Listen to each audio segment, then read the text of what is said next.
The distant reaches of space were silent, save for the gentle hum of the Council Border Patrol fleet's engines. Stars twinkled against the dark canvas of space as Captain Jinho Park maintained his rigid posture on the bridge of the CSS Eternal Dawn, the flagship of the Galactic Council's 7th Order Fleet. His dark uniform, adorned with the silver insignia of the Council Space Service, reflected the soft blue glow from the surrounding monitors. The ship's sensors pinged, a sound that would forever change the course of galactic history. Lieutenant Yuna Kim's eyes widened as she studied the readings at her station. Her fingers moved swiftly across the holographic interface, double-checking the data that seemed to defy everything she knew about spacefaring civilizations. Captain Park, sir. Anomalous signal detected at coordinates 227 Mark 43, she announced, her voice steady despite her growing excitement. The energy signature. It's like nothing we've ever encountered before. Admiral Ta-1, who had been quietly observing from his command chair, leaned forward. His weathered face, marked by centuries of service to the Council, showed genuine curiosity. "Show me," he ordered, his deep voice carrying the weight of authority earned through countless first contact scenarios. The main view screen flickered to life, displaying a three-dimensional representation of the approaching vessel. Its design was both beautiful and terrifying, a contradiction that made several bridge officers gasp. The ship was clearly built for war, yet it moved with an elegance that seemed impossible for its size.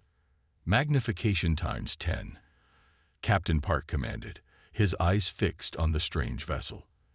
The image zoomed in, revealing more details that only deepened the mystery. The hull was dark gray, almost black, with red and white markings in an unknown script. What appeared to be weapon ports lined its sides, but they were unlike any weapons the Council had encountered in their 1,000 years of space exploration. Lieutenant Kim's hands flew over her console as she conducted deeper scans. "Sir, preliminary analysis shows the vessel is powered by..." "This can't be right." She paused, rechecking her readings.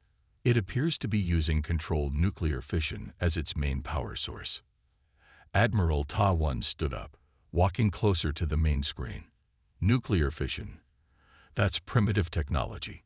No spacefaring race uses that anymore." Yet the evidence was clear. The radiation signature was unmistakable. "But sir," Kim continued, her voice filled with confusion, "they're also generating energy fields we can't even classify. Our sensors detect at least 3 different types of shielding technology working in harmony. The hull itself appears to be layered with materials unknown to our database." Captain Park moved to study the tactical display. "Their weapons systems. Extensive, sir, very extensive." Kim's voice dropped slightly. "I'm counting multiple point defense arrays, what appear to be railgun emplacements, energy weapon ports of unknown type. And, sir, they have missile tubes. Actual missile tubes." The bridge fell silent.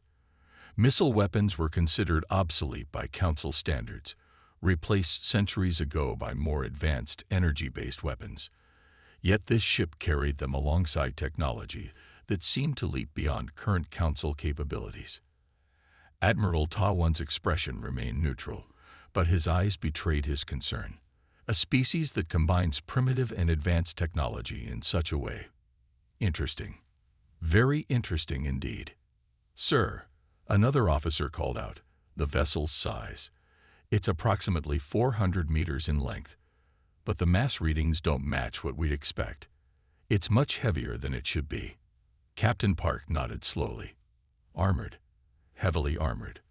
This isn't an exploration vessel or a trader. This is a warship." The word warship sent a ripple of unease through the bridge crew.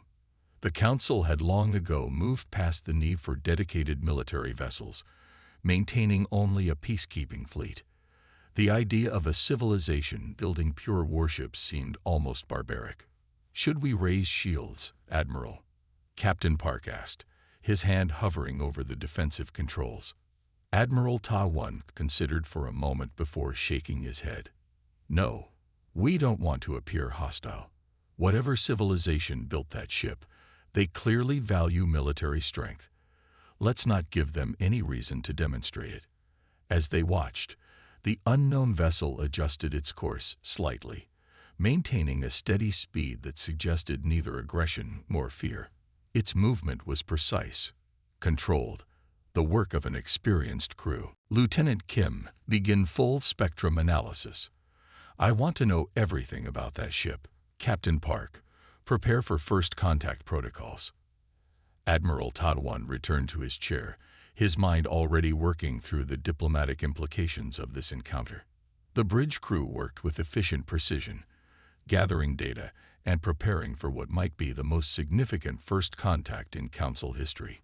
The strange ship continued its approach, its very existence challenging everything the Council thought they knew about technological development and spacefaring civilizations.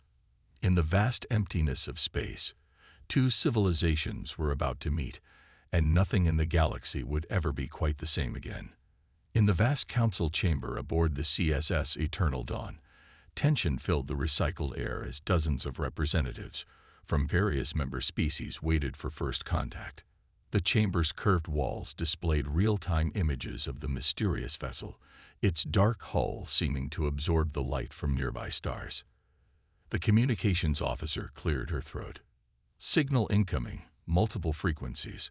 They're using our standard protocols. Surprise colored her voice. No newly discovered species had ever managed to decode Council communications so quickly. The main speaker crackled to life, and a voice filled the chamber. This is Captain Du-Young Lee of the HMS Thunderchild, Earth Defense Force.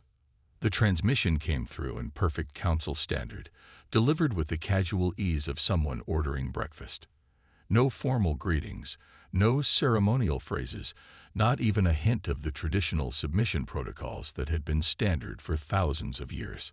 High Counselor Myray's facial tentacles twitched, a sign of extreme agitation among her species. Around the chamber, other representatives showed similar signs of distress. Some of the more traditional members actually gasped at such a breach of protocol. Admiral Ta-Wan's eyes met Myray's across the chamber. Years of diplomatic experience passed between them in that single glance. The Admiral straightened his uniform and stepped forward. Captain Lee, he began, his voice carrying the full weight of Council authority. You've entered Galactic Council space. We request your immediate identification and purpose. He emphasized the word request, following proper diplomatic procedure even if their visitors would not. The response came back immediately, still in that unnervingly casual tone. Just a routine patrol, Admiral. Mapping the sector for potential trade routes. Captain Lee's voice carried the same tone someone might use to discuss local weather patterns. A murmur ran through the chamber. Routine patrol. In Council space. The audacity of it struck the gathered representatives like a physical blow. That's impossible, whispered one of the junior diplomats. They can't have developed FTL travel without us knowing. We monitor all developing species. High Counselor Myray raised her hand for silence. Captain Lee, she said, her translator perfectly conveying her measured tone. Perhaps we should begin with proper introductions. Your species is unknown to us, and there are certain protocols. Of course, Counselor, Lee interrupted, causing several members to flinch at the breach of etiquette. Earth is a planet about 2,500 light-years from your current position. We've been space-capable for about 3 centuries now, keeping mostly to ourselves while we got our feet under us. Figured it was time to reach out to the neighbors. The casual reference to 3 centuries of undetected space travel sent another wave of shocked whispers through the chamber. Admiral Ta-Wan's face remained carefully neutral, but his fingers tightened on the edge of his console. Your ship, he said carefully, shows some interesting technological choices. Would you care to explain? A light chuckle came through the speakers. The Thunderchild. She's just a standard patrol frigate, Admiral. Nothing special. One of our smaller vessels, actually. Built her in the Luna shipyards about 5 years ago. The words smaller vessels caused visible distress among the military advisors present. The ship they were looking at was already more heavily armed than anything in the Council's peacekeeping fleet. "You mentioned trade routes," Mayray interjected smoothly, trying to steer the conversation toward safer waters. "Yet your vessel appears to be primarily military in nature." "Standard procedure," Lee replied. "Earth Defense Force handles all initial contact scenarios. Once we establish friendly relations, we'll send in the civilian ships. Can't be too careful out here in the black. You understand." The implication that humans expected potential hostility in first contact situations spoke volumes about their species. Several representatives began quietly accessing their data tablets, making notes about this disturbing development. "Perhaps," Admiral Tadwan suggested, "we could arrange a face-to-face meeting. Our flagship has excellent conference facilities. Happy to host you aboard the Thunderchild."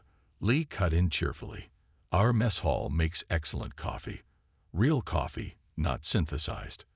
Though we can accommodate most known biological needs if coffee isn't your thing."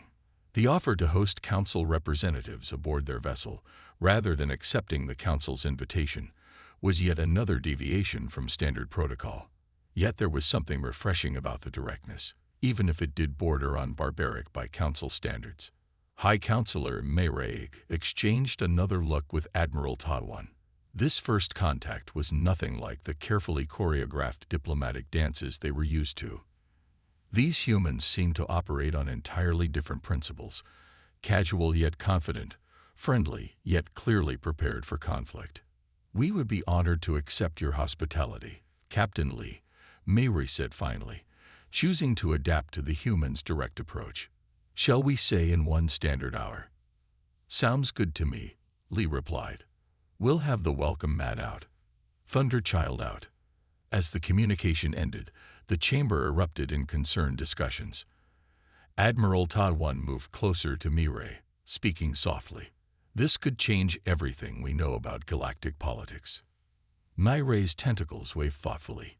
"Indeed. A species that developed in isolation, that builds warships as a matter of course, that treats first contact as a casual meeting." She paused. The galaxy just became a much more interesting place. The next hour would prove to be just the beginning of the Council's education about their new neighbors from Earth.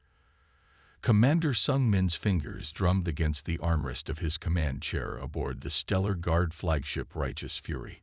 His jaw clenched as he watched the human vessel maintain its position, showing no signs of proper deference to Council authority. The Stellar Guard had spent centuries ensuring order in Council space, and he wasn't about to let some upstart species waltz in and ignore centuries of protocol. "These humans need to learn their place," he muttered, his voice carrying across the bridge. The crew of the Righteous Fury shared uneasy glances. They knew their commander's reputation for swift, decisive action. "Sir," his weapons officer spoke up, "the Council hasn't authorized any aggressive actions." Sung Min waved the concern away. "A warning shot isn't aggression. It's education." He stood up, his tall frame casting a shadow across the tactical display. "Target their forward section." Standard warning pattern. The weapons officer hesitated for just a moment before inputting the commands. 3 bright energy bolts launched from the Righteous Fury, arcing gracefully through space toward the Thunderchild's bow. 2 additional guard vessels, responding to Sung Min's authority, added their own warning salvos. What happened next redefined everything the Council knew about space combat. The Thunderchild moved, not the lumbering turn of a typical warship, but a fluid, almost organic motion that seemed to defy physics. Point defense systems activated before anyone on the guard vessels could even blink, not the expected energy shields, but something entirely different. Sung Min watched in disbelief as mysterious devices along the human ship's hull sprang to life. Tiny projectiles, actual physical countermeasures, intercepted the energy bolts with perfect precision. Each warning shot disappeared in a flash of light, neutralized by technology that shouldn't have existed. "Impossible," he whispered. "No one can intercept energy weapons with physical." He never finished the sentence. The Thunderchild's response came with devastating elegance. There was no warning, no charging of weapons. One moment everything was normal, and the next, every system on the Righteous Fury went dark. Emergency lights kicked in, bathing the bridge in red. "Report," some men demanded, but his crew was too busy trying to understand what had happened. "All systems are down," his engineering chief finally reported, voice shaking. "Some kind of electromagnetic pulse, but nothing like we've ever seen. It went right through our shields like they weren't even there." Through the viewport, some men could see his other two vessels floating dead in space, their lights dark, their engines silent. The Thunderchild hung between them, its hull now emitting a soft blue glow that seemed almost peaceful. The communication system crackled, the only system still partially functioning. Captain Lee's voice came through, still carrying that casual tone that had so irritated Sungmin earlier. "That was a warning shot," Lee said, as if commenting on a training exercise. "Your vessels will regain power in approximately 10 minutes. All crew members are unharmed. Please note that this demonstration used less than 2% of our defensive capabilities." Silence fell across the bridge. The implications were staggering. The human ship had not only neutralized their attack, but had disabled 3 guard vessels without causing a single casualty. The precision required for such an action was beyond anything in Council records. From the CSS Eternal Dawn, Admiral Tawan and High Counselor Myray watched the incident unfold with a mixture of horror and fascination. The human ship's response had been measured, precise, and overwhelmingly effective. They could have destroyed them, Myray observed quietly. Instead, they chose to disable and preserve life. Most interesting. The Admiral nodded slowly. Not just the technology, but the control. To disable shields, weapons, and propulsion while leaving life support and basic systems intact. That requires a level of precision we didn't think possible.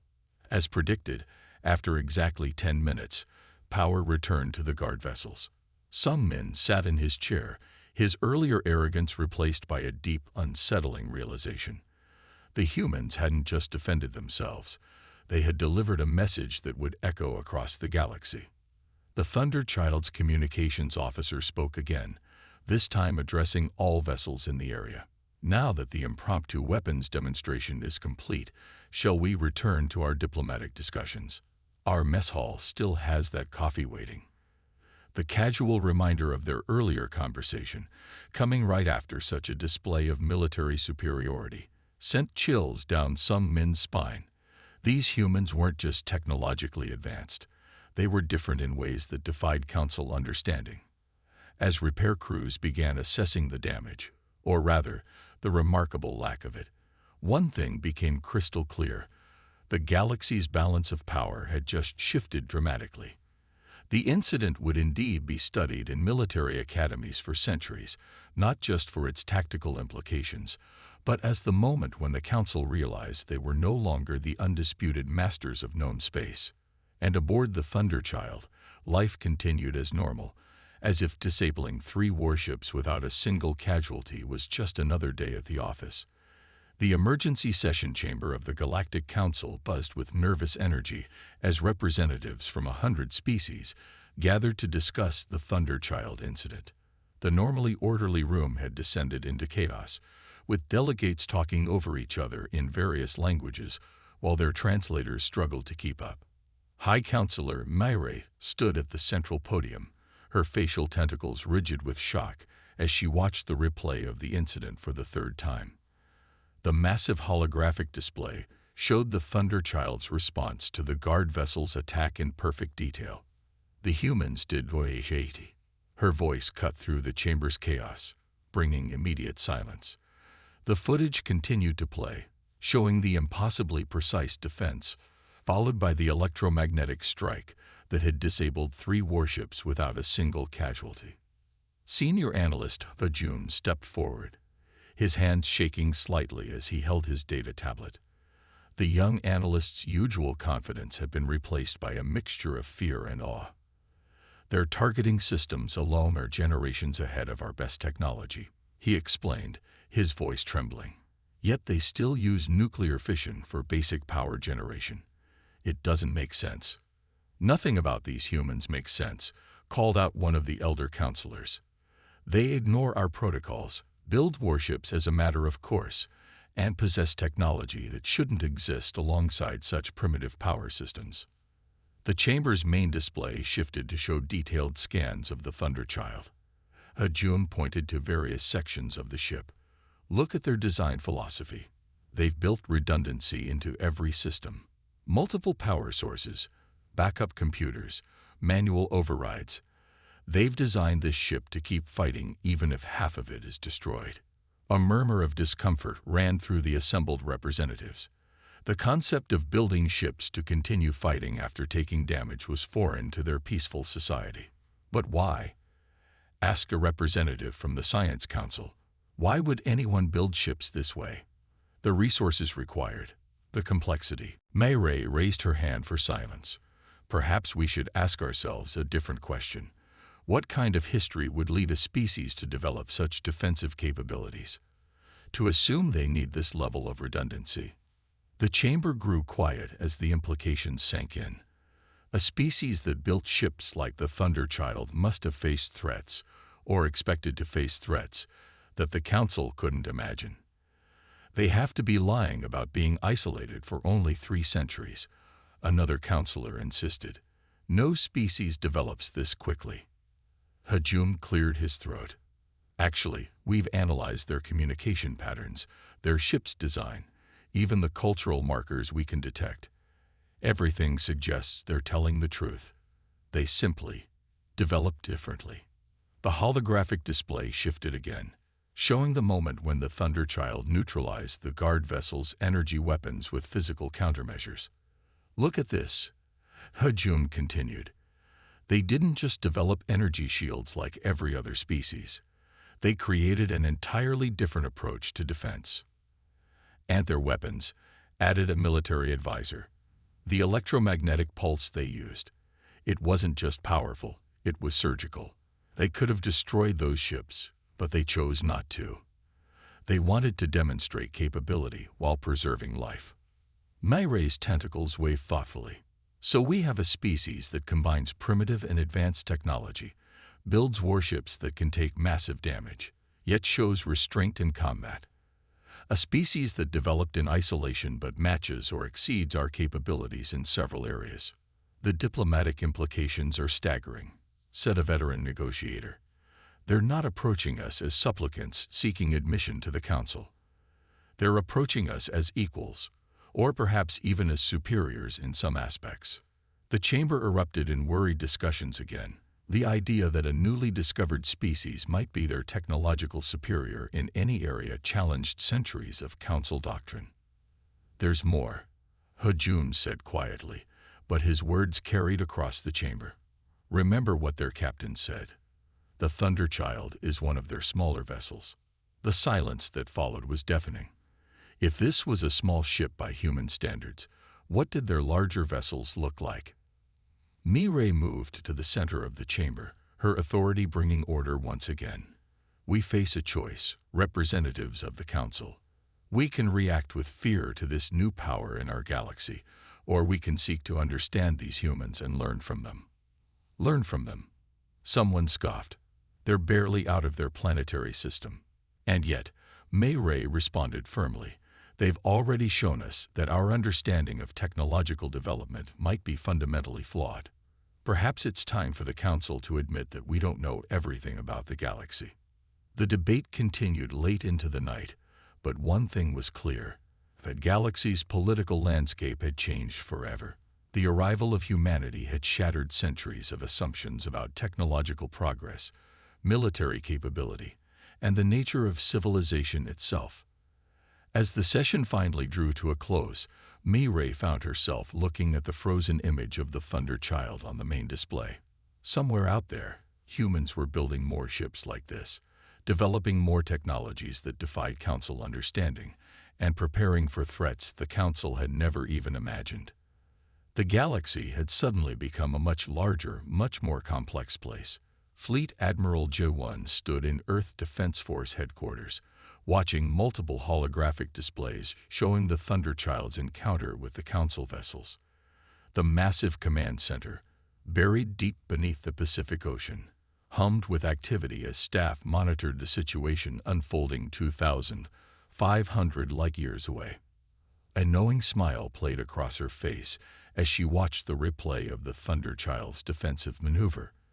The Council's reaction was exactly what Earth's strategists had predicted, a mixture of shock, fear, and fascination. "Status report," she called out to the room. The command center staff, a mix of military personnel and civilian specialists, quickly organized their data. "Thunderchild reports all systems nominal," Lieutenant Park announced from his station. "The Council appears to be in emergency sessions discussing the incident. Captain Lee reports their diplomatic team is still scheduled to visit the ship within the hour." Jai-1 nodded, turning to face the assembled senior staff who had gathered for her briefing. Her uniform, a dark blue with silver trim that marked her as Fleet Admiral, caught the light from the surrounding screens. "We built our ships expecting the worst," she explained, gesturing to the tactical display showing the Thunderchild's internal systems. "While they focused on elegant solutions, we focused on redundancy and firepower. Every failure in our history taught us to prepare for anything." One of the younger officers raised his hand. "Admiral, the Council seems particularly confused by our use of mixed technologies. Should we have standardized our systems before making contact?" Jai-1 chuckled, walking over to another display showing Earth's history of space development. "That mix of technologies is our greatest strength. Humanity never had the luxury of peaceful development. We went to space carrying the lessons of 1,000 wars." The display shifted to show the Thunderchild's power systems. "Look here, nuclear fission for basic power, fusion for weapon systems, and quantum generators for the experimental systems. The Council sees this as primitive. We see it as insurance." "They built their ships like cruise liners," added Chief Engineer Song from her station. "We built ours like battleships that can survive anything. Multiple redundant systems, manual backups, physical and energy-based defenses. They think it's overcomplicated. We think it's common sense." The Admiral moved to the center of the room, where a large holographic model of the Thunderchild rotated slowly. 300 years ago, when we first reached for the stars, we didn't know what we'd find. Every science fiction story, every military scenario, every paranoid theory shaped our development. And now those paranoid preparations look like technological superiority. Someone commented from the back. "Exactly," Jai-1 replied. "We developed point defense systems because we worried about kinetic weapons. We maintained nuclear power because we feared our advanced systems might fail. We built manual overrides into everything because we've read too many stories about computer failures." The displays around the room shifted to show various human ships under construction in the orbital shipyards. The Thunderchild was indeed one of the smaller vessels. The massive hulls of battleships and carriers dwarfed it completely. "The Council built their technology like a perfectly maintained garden," Jai-1 continued. "We built ours like a survival bunker. They evolved in peace. We evolved expecting threats from every direction." A new alert flashed across the main screen. The Council diplomatic team was preparing to board the Thunderchild. G1 watched as Captain Lee's crew made final preparations for their guests. "You know what really confused them?" she asked, turning back to her staff. "Not just our technology, but our attitude. We're not afraid of them. We're not impressed by their advanced civilization. We're just prepared." The room fell silent as they contemplated this. Humanity's entrance onto the galactic stage hadn't been marked by wide-eyed wonder or technological inferiority. Instead, they had arrived with ships built to survive apocalypses, crews trained for worst-case scenarios, and a casual confidence that came from always expecting the unexpected. "What happens next, Admiral?" asked one of the strategic analysts. Jai-1's smile widened slightly. "Now we see how they adapt to us. The Council has spent centuries as the undisputed masters of known space. They'd never met a species that developed differently, that chose survival over elegance, that built warships as a matter of course. She turned back to the main display, watching as the Council's diplomatic shuttle approached the Thunderchild. They'll either learn to accept us as equals, or they'll learn why we built our ships the way we did. Either way, the galaxy is about to change. Around her, the command center continued its work, monitoring ships across human space, tracking potential threats, and maintaining the paranoid vigilance that had become humanity's trademark. In orbit above Earth, dozens of ships like the Thunderchild patrolled, their crews ready for anything, their systems built to survive everything. Humanity had reached the stars expecting the worst, and in doing so, had accidentally become one of the most formidable species in the galaxy. The irony wasn't lost on anyone in the command center. "Send my compliments to Captain Lee," Jai 1 ordered. "Tell him to proceed with diplomatic protocols, but maintain standard alert status.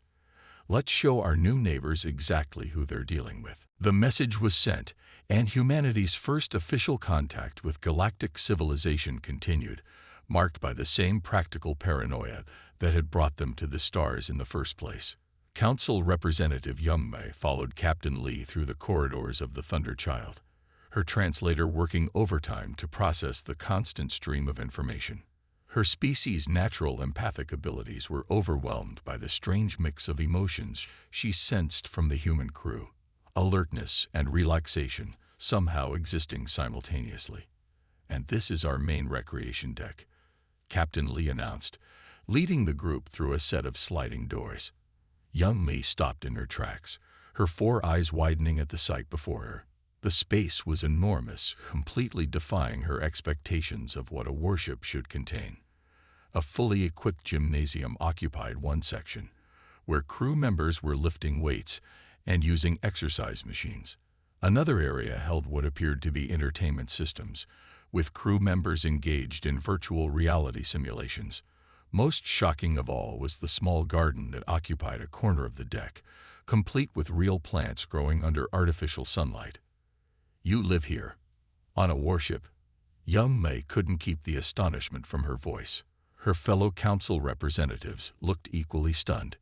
Captain Lee smiled, seeming to enjoy their reaction. "This is a small vessel by our standards. You should see our carriers." He gestured toward a crew member doing pull-ups. "The Thunderchild is designed for 6-month deployments minimum. We believe in keeping our crews comfortable and healthy." Young's translator actually crackled with static as it tried to process the implications. The concept of a warship larger than this, with even more amenities, challenged everything she knew about military vessel design. "But the resources required," another council representative sputtered. "The space allocation alone. Healthy crew, successful mission," Lee replied simply. He led them past a group of crew members engaged in what appeared to be a competitive game involving virtual projections. Besides, most of these facilities served double duty as training areas. Youngmei noticed something else as they walked: the crew's behavior. Despite their presence in recreational areas, every person maintained an awareness of their surroundings. Even those engaged in games occasionally glanced at nearby status displays. "Your crew seems very alert," she observed carefully. Lee nodded approvingly at her observation. "Standard protocol. Everyone cross-trains in multiple positions. That guy playing virtual tennis, he's our backup weapons specialist. The woman tending the garden is a senior engineer." They passed through another section where crew members were gathered around tables, some eating, others playing what appeared to be strategic board games. The smell of something rich and aromatic filled the air. "Ah, coffee," Lee said, noting their interest in the scent. "Would you like to try some? It's one of Earth's most popular beverages." Youngmei accepted a cup of the dark liquid, her specialized environmental suit allowing her to sample it safely. The complex taste was unlike anything in council space. "This is remarkable," she admitted. "We find that maintaining connections to Earth culture helps with long deployments," Lee explained. "The garden grows both decorative plants and basic cooking ingredients. The gym keeps us combat ready. The entertainment center provides both recreation and training simulations. As they continued their tour, young May began to understand something fundamental about humans. They didn't separate their military and civilian lives the way Council species did. Their warships weren't just weapons platforms. They were mobile communities. "Captain," she asked carefully, "how many crew members serve aboard the Thunderchild?" "Currently, we're at standard complement, 200 crew members," Lee replied. "Though we can operate with as few as 50 in emergency situations. Automation handles a lot, but we prefer human oversight for critical systems." Young Ms. Translator definitely glitched at that. A Council vessel this size would require at least 500 crew members. The level of technology required to operate with such a small crew while maintaining such extensive facilities was staggering. They passed a window showing the ship's main engineering section. Crew members moved with practiced efficiency among a mix of what appeared to be both highly advanced and surprisingly basic technology. "Your engineering approach is unique," Young Mai noted diplomatically. Lee laughed. "That's one way to put it. We believe in having multiple solutions to every problem. If the high-tech auction fails, we can always fall back on the basics." As their tour concluded, young May found herself revising every assumption she'd made about human civilization. These weren't just warriors or soldiers. They were explorers who had never forgotten the possibility of conflict, engineers who valued reliability over elegance, and a community that had turned their warships into homes. "One last question, Captain," she said as they returned to the diplomatic conference room. "You mentioned carriers. How much larger are they exactly?" Lee's smile widened slightly. "Perhaps we could arrange a tour of one next time. The U.S. Humanities Hope is currently in this sector. She's about 20 times the size of the Thunderchild." This time, young Ms. Translator actually shut down completely, requiring a manual restart. As she waited for it to reboot, she watched the human crew going about their duties, living their lives aboard this warship that defied all Council conventions. The galaxy, she realized, had a lot to learn about their new neighbors. The Thunderchild's main conference room had been transformed for the historic occasion. Where usually tactical displays and mission briefings dominated the space, now ceremonial decorations from both human and Council cultures intermingled. The stark military efficiency of the room softened by diplomatic touches that somehow made it even more impressive. High Counselor Myray stood at the center of the room, her ceremonial robes catching the light from the stars visible through the observation windows. She watched as human and Council representatives filed in, taking their places around the large table that would soon host the first official treaty between Earth and the Galactic Council. Admiral J1 arrived last, her dark blue uniform, a sharp contrast to the elaborate diplomatic attire of the Council representatives. She moved with the confident grace of someone used to command, drawing attention without seeking it. "This room has seen many important decisions," Captain Lee commented from his position near the door, "but none quite like this." The treaty itself was a marvel of diplomatic compromise. Weeks of negotiations had produced a document that acknowledged humanity as equals rather than subordinates, a first in Council history. The terms recognized Earth's independence while establishing frameworks for cooperation and cultural exchange. "I must admit," Mayray said quietly to Admiral J1 as they reviewed the final document, "when we first detected your ship, I never imagined we would end up here." J1's slight smile carried years of understanding. "That's humanity for you. We've always been good at breaking expectations." The signing ceremony began with traditional Council protocols, but modified to incorporate human military customs. As each representative approached to add their signature, the contrast between the species became even more apparent. Council members moved with careful grace, while the humans maintained their characteristic alertness even in this peaceful moment.